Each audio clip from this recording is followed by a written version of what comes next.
Hello and welcome to Talking Europe. The bird is freed, tech billionaire Elon Musk wrote upon acquiring Twitter. EU Commissioner Thierry Breton shot back, in Europe, the bird will fly by our rules. That early exchange exposed two starkly different views of social networks. A haven of free speech, as Elon Musk would have it, or a place where freedom goes hand in hand with protecting users from illegal content. That's the EU's approach. The European Digital Services Act, a content moderation law effectively, has already come into force, but it will be phased in gradually this year. Twitter has been told that it has huge work ahead to meet its obligations under the new act. Well, to debate the limits of both free speech and of regulation, I'm joined by Christel Schaldemose, a Danish MEP from the Socialists and Democrats group, who is the rapporteur for the Digital Services Act. Welcome to you. Thank you. I'm also joined by Patrick Breyer, a German MEP from the Pirate Party, which sits with the group of the Greens/European Free Alliance, and he is a rapporteur on the DSA for the Civil Liberties Committee at the European Parliament. Welcome to you as well. Thank you. Let's start with what this Digital Services Act does, because obviously for our viewers around the world, they might not know exactly what it is. What are the key elements of it for you? I mean, I can't mention all the key elements, but in general, what we're trying to do is to create a safer online environment for users. So it needs to be more safe, and the users need to have more rights when it comes to using online platforms. So we are regulating what will be able to take place online, and we haven't done that before. So I think that's a huge improvement for citizens. What for you, Patrick Breyer, is the real sort of point of this DSA? It's certainly a legislation, a platform regulation that is first of its kind globally, but it still stops short of really attacking the business model, the surveillance capitalist business model of big tech. It also doesn't really cover the protection of our privacy online. So there are parts that are not covered by this legislation. I want to get your thoughts on what American commentators have said is Europe's attempt to actually limit free speech by what they say is this vague standard of harmful content. So we have to distinguish illegal content from harmful content. What is harmful to society is very difficult to define. Do you think this American viewpoint, I'm not saying it's all Americans, but do they have a point? No, I don't think so, because what we're doing is that we're primarily saying that illegal content needs to be taken down.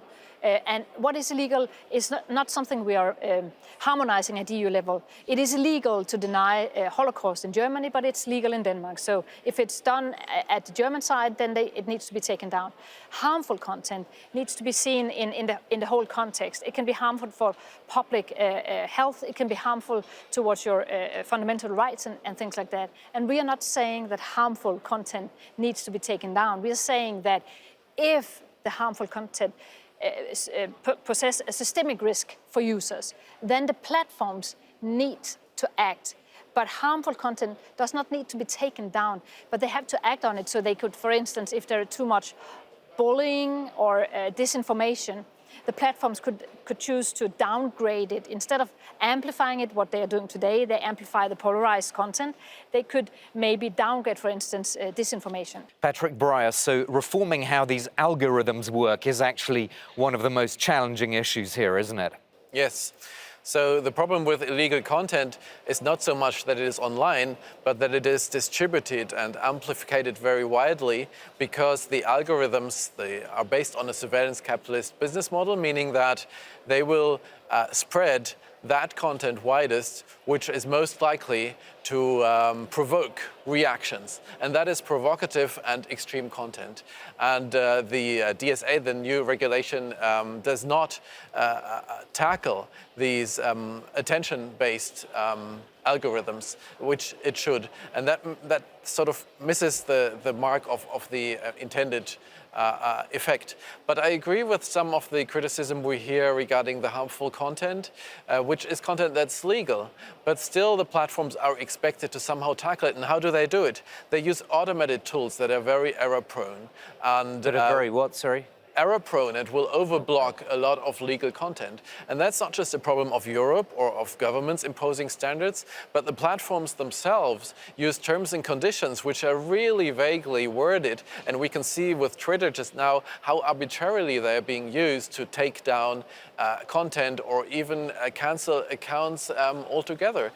That is a problem, isn't it? I mean, this is something that American users talk about a lot, these sort of overcorrections that Patrick Breyer is talking about. We are not saying in the law, the DSA, that they have to remove hate speech unless it's illegal. We are only saying that illegal content needs to be removed, but we are saying that platforms need to tackle also harmful content, for instance, hate speech, and do something about it. But I think it's true that, I mean, we didn't tackle all the issues about the fundamental problems with the business model, but we're trying to tackle some of it, because it's true that the platforms, they do earn their money on targeted advertising. It's an ads platform very often, and in order to be able to sell ads, they need to know a lot of us, so they collect data about us. And we didn't go into that so much, but we have in fact tried to do something. We're saying that we are banning targeted ads for minors, so that the platforms cannot make targeted ads for people under 18. We're also saying that they are not allowed to use sensitive data to make targeted ads. So we are starting to do something. We're not doing it completely, and I agree with Patrick about that, but we're starting to look into the negative impacts of this business model of the platforms. And I do believe that the DSA will in fact make sure that we don't have the Wild West any longer. So we're starting. Have we reached our goals? No, we're not there yet. But now we start in trying to create a rule-based world for the big tech, so they have to comply with that. And I do believe that that's important. So how would you go further on this surveillance capitalist model as you've described it? Well, you can see by the fines that have been imposed on Meta that it's just their entire business model is completely at odds with privacy regulation. They collect every click, every search word that you enter on their platforms, and they use it to predict, to interpret your personality, to know you better than you know yourself, really. And they use it to manipulate you into buying things, but also into voting in elections, in referendums, to manipulate you into staying online. So this data is extremely sensitive, and we should not allow a business model that relies on pervasive tracking and surveillance. And in order to change that, you would either need alternative sources of income, such as using advertising that does not rely on surveillance, but on context, for instance. Or you can use something which Mastodon community has used, which is basically a non-commercial network of independent servers that communicate with each other, that is based on open source, and that doesn't, by the way, use amplification algorithms at all.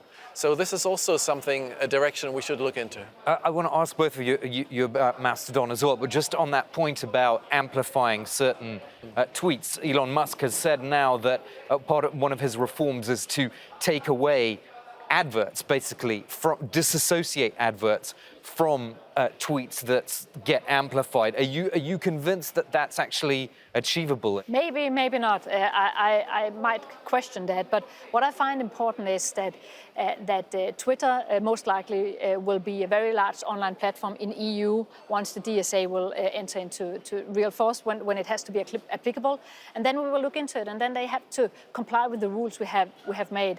I hope that some of the measures will have an impact, but I think that what is important is that we try to say that we don't want to have a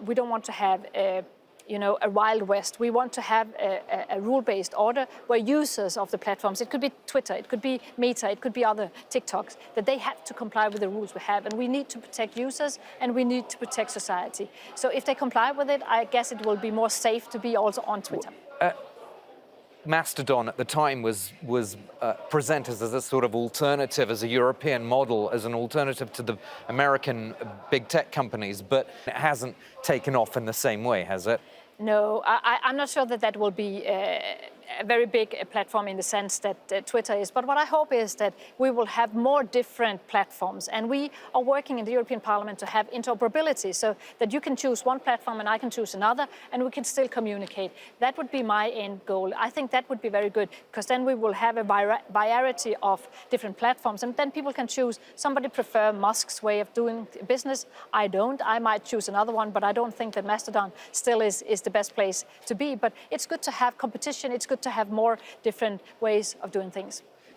Your thoughts on interoperability? You know, that's really the key of the debate. As long as we are locked in to Twitter and Facebook, as long as we lose all connections, all friends, all followers, if once we quit those platforms, there will be no real competition, there will be no real change. And platforms, alternatives such as Mastodon, will not stand a real chance as long as leaving Twitter will mean losing all followers. And that's why, indeed, interoperability is the key, but we missed that mark. We imposed interoperability for messaging services, but not for the social networks, meaning that if I decide to leave Twitter and use Mastodon instead, I will lose all my thousands and 10,000s of followers. Yeah. And that means no real choice for users, because they can't follow each other cross-platform, they can't communicate to each other cross-platform. That's something we urgently need to revisit. And in fact, it was the European Commission, among others, that prevented us from making social networks interoperable as well. The European Parliament was in favor, but the European Commission and the Council prevented us from doing that. And that needs to be revisited in view of the Twitter case. We'll have to leave it there as we've run out of time, but thank you so much to both of my guests, Crystal Schaldemose and Patrick Breyer. And I'll be back after a short break with part 2 of the program after the news, so do stay with us.